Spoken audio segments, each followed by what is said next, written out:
নমস্কাৰ বন্ধুসকল, আপোনালোকলৈ স্বাগতম জনাইছোঁ। আজি মই আলোচনা কৰিম আমাৰ ভাৰতীয় ক্ৰিকেট জগতৰ হিটমেন অৰ্থাৎ আপোনালোকে চবে গমেই পাইছে ৰোহিত শৰ্মাৰ বিষয়ে।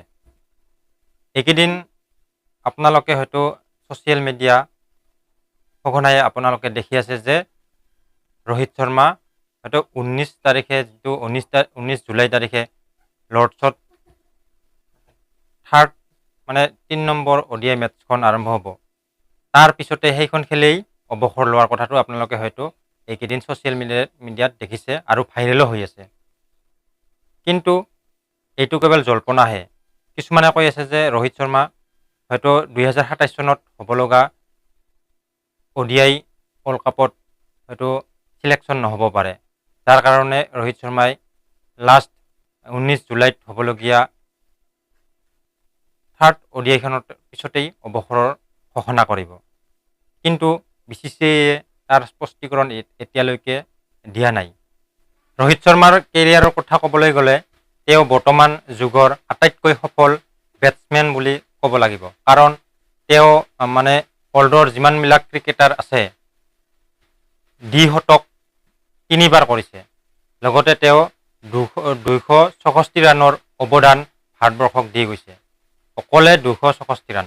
আপোনালোকে হয়তো বহুতে জানে বা বহুতে নাজানেও, যিবিলাকে ক্ৰিকেটৰ লগত জড়িত চাই ভাল পায় তেওঁলোকে হয়তো ৰোহিত শৰ্মাৰ বিষয়ে বহু জানে। কিন্তু যিবিলাকে নতুনকৈ প্ৰজন্ম উঠি আহিছে তেওঁলোকে হয়তো বহুতে নাজানে যে ৰোহিত শৰ্মাৰ ভাৰতৰ ক্ৰিকেট টীমৰ হৈ অৱদান কিমান। তেওঁ হয়তো 2-এখন মেটছত বেয়া খেলিব পাৰে, সেই বুলি ৰোহিত শৰ্মাক ট্ৰল কৰাটো ইমান উচিত নহয়। কাৰণ ৰোহিত শৰ্মাৰ নেতৃত্বত আমি 3বাৰকৈ ICC ট্ৰফি আমি ল'বলৈ সক্ষম হৈছোঁ। লগতে তেওঁৰ কেৰিয়াৰত মুঠতে 5বাৰ ICC ট্ৰফি পাইছোঁ। তেওঁ আয়াৰলেণ্ডৰ বিৰুদ্ধে 2007 চনত 23 জুন তাৰিখে তেওঁ প্ৰথম ODIত ডেবিউ কৰে, আৰু সেই ডেবিউত কিন্তু ৰোহিত শৰ্মাই 0 ৰান কৰে। সেইখন মেটছত ৰোহিত শৰ্মাই বেটিং কৰিবলৈ নাপালে, যাৰ কাৰণে তেওঁৰ 0 বুলি কোৱা হয়। কিন্তু আচলতে সেইখন মেটছত ৰোহিত শৰ্মাই বেটিং কৰিব নাপালে। তাৰপিছত তেওঁৰ কেৰিয়াৰত যেনেদৰে তেওঁ ধুমুহাৰ দৰে যিটো গতিত তেওঁ ৰান কৰে, যিটো গতিত বেট কৰে, তাৰ ফলত তেওঁক মানুহে হিটমেন খেলপ্ৰেমীসকলে বা চিলেক্টাৰসকলে BCCIয়ে তেওঁক হিটমেন বুলি আখ্যা দিলে।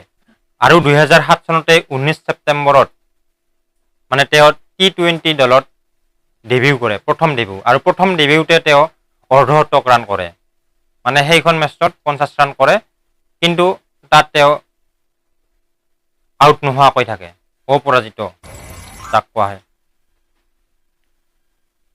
সেয়ে ছ'চিয়েল মিডিয়াত এইকেইদিন যি চৰ্চা চলি আছে, কিজানি ৰোহিত শৰ্মাই কিবা প্ৰেছাৰ পাই গৌতম গম্ভীৰৰ বা আন কোচাৰৰ প্ৰেছাৰ পাই অৱসৰ ল'ব নেকি। এইটো আচলতে সঠিক আমি সঠিক বুলি ক'ব নোৱাৰোঁ, কাৰণ এতিয়ালৈকে যিহেতু BCCIয়ে বা ৰোহিত শৰ্মাই আনুষ্ঠানিকভাৱে কোনো এটা ঘোষণা কৰা নাই যে মই এইখন 3 নম্বৰ ODIখন খেলি মই অৱসৰ ল'ম বুলি।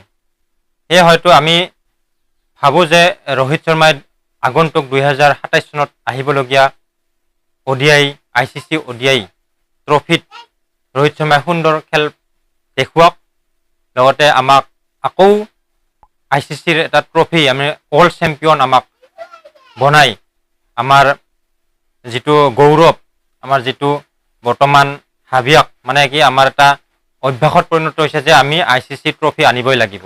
সেইটো যাতে আমি আৰু আগলৈ ৰোহিত শৰ্মাৰ অধিনায়ক নাথাকিলেও আমি খেলৰ দ্বাৰা যাতে তেওঁৰ ভাল প্ৰদৰ্শন আমি দেখিবলৈ পাওঁ, আৰু যাতে আমি কেৱল মনোৰঞ্জনেই নহয় দেশৰ যাতে গৌৰৱ কঢ়িয়াই আনে, তাৰ প্ৰতি লক্ষ্য ৰাখি আমি ৰোহিত শৰ্মাক 2027 চনলৈ ICC ODI ট্ৰফিটোৰ লাগি খেলে যাতে আমি সেইখিনিয়ে আশা কৰিম। আমি যিহেতু ৰোহিত শৰ্মাৰ অনুৰাগী হিচাপত আমি অৱসৰ লোৱাটো নিবিচাৰোঁ, কিন্তু বয়সটো আৰু ৰৈ নাথাকে।